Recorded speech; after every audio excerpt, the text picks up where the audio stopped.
which I do, but sometimes it's difficult when you have a lot of different opinions as to what should be done.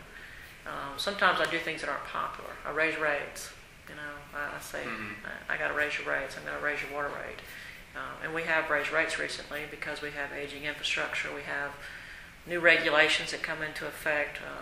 You'll hear a lot of people talk about unfunded mandates. The federal government will pass a law, or the state government will pass a law, and it's great, but where's the money going to come from? Right. I mean, I don't have it.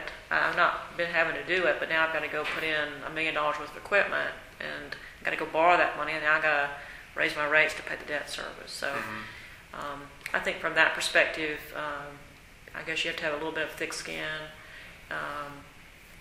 When you work in the public sector, there's not a lot of thank yous. You hear about everybody's problems. You're going to get calls about, somebody's garbage didn't get picked up, or, there's dogs loose in the neighborhood, or, the road's flooded, or, my neighbor's running his chainsaw at 5 o'clock in the morning. There's a lot of, you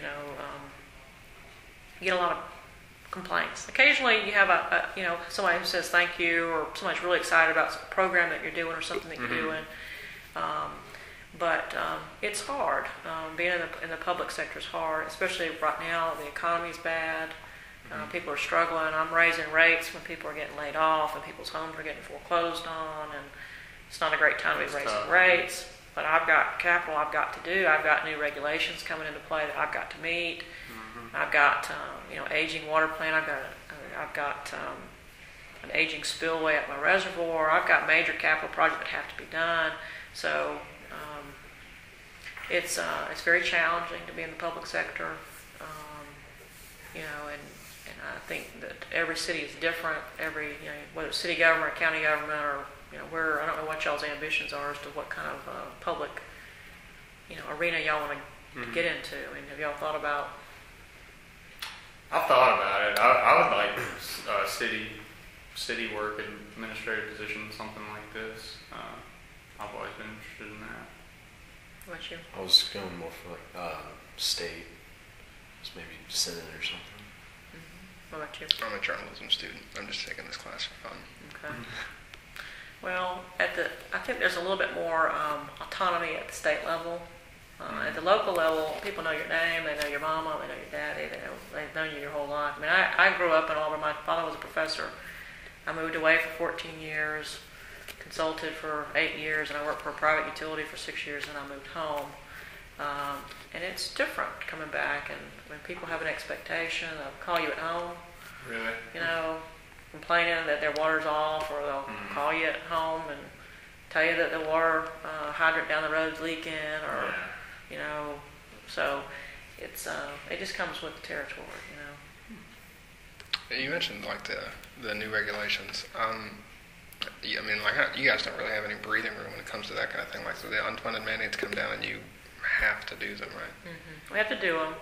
Usually there'll be a period of time that they give you to put whatever in place you need to put in place. But, like we've got new regulations going into effect in January for what's something called disinfectant byproducts. It's something that happens with chlorine in the water and organics in the water, and it depends on how long the water stays in your system and whether it's getting hot. And okay, but I've got to sample for that. I've got to evaluate the age of the water in my system. I've got to figure out if I do something, where would I do it? Is it treatment? Am I going to have to add in filters in the system or rechlorinate the system? And I'm buying water from the neighbor, but my permit doesn't talk about any chlorine limits or minimum chlorine values. It doesn't talk about disinfectant byproducts because they didn't exist and they weren't regulated in 1983 when I signed my contract. So, I mean, it's real easy to sit in Montgomery or in Washington and pass laws and regulations and say, you're going to do this, you're going to sample for this, you're going to meet these requirements. But when they don't help you with how you're going to pay for it, they don't understand that some of these things it might take me 5 years to be able to comply with something. If I've got to go and build a major, tank at my plant, or if I've got to do a rate study, and then I got to go borrow the money, and then I got to get the rates passed by. I got to do the rate study, get the rates passed by a council or the water board. Then we got to go borrow the money. We got to hire somebody, or we got to design ourselves. it takes a long time to get to that point. And if you don't have the support of your council or your board or your commission, you know, I mean, we have very good support here. We have a well-educated council and a well-educated board, and they're very supportive of us doing what we need to do to meet regulations. But a lot of communities don't have that.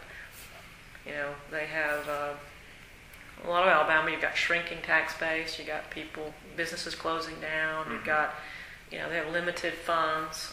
They may have limited technical capabilities. They might even have the staff to do the program.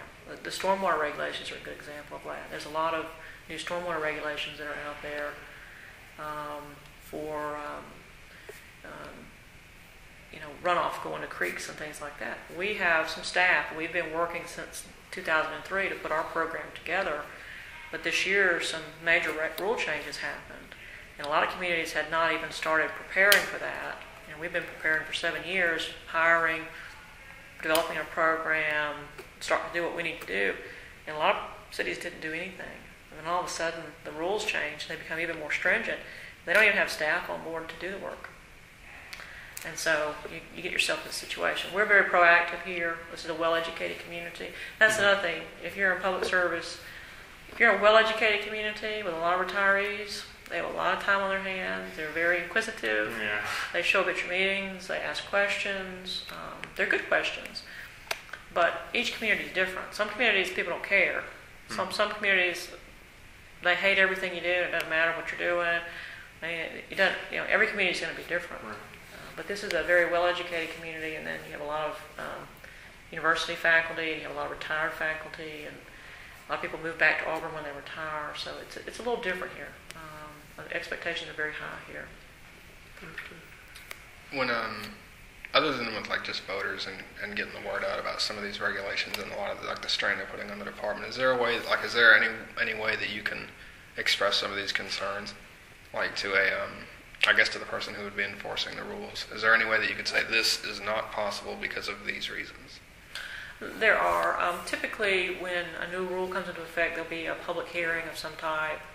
With the stormwater regulations, we went to Montgomery to a public hearing, and we made comments on behalf of the city to say, you know, at the time we didn't really disagree with what they were doing. We didn't think that what they were doing was specific enough. I mean, they're telling us we got to do this, but we wanted to specifically know what we had to do because we didn't want to have to do something that somebody else wasn't having to do. I mean, we wanted to be held to the same standard. Oftentimes, we're held to a higher standard because we're well educated, we're well funded, proactive, and that's fine. But it's not really fair to our ratepayers for us to be being asked to go above and beyond all the time when the other community can raise their rates too and get their people to pay more.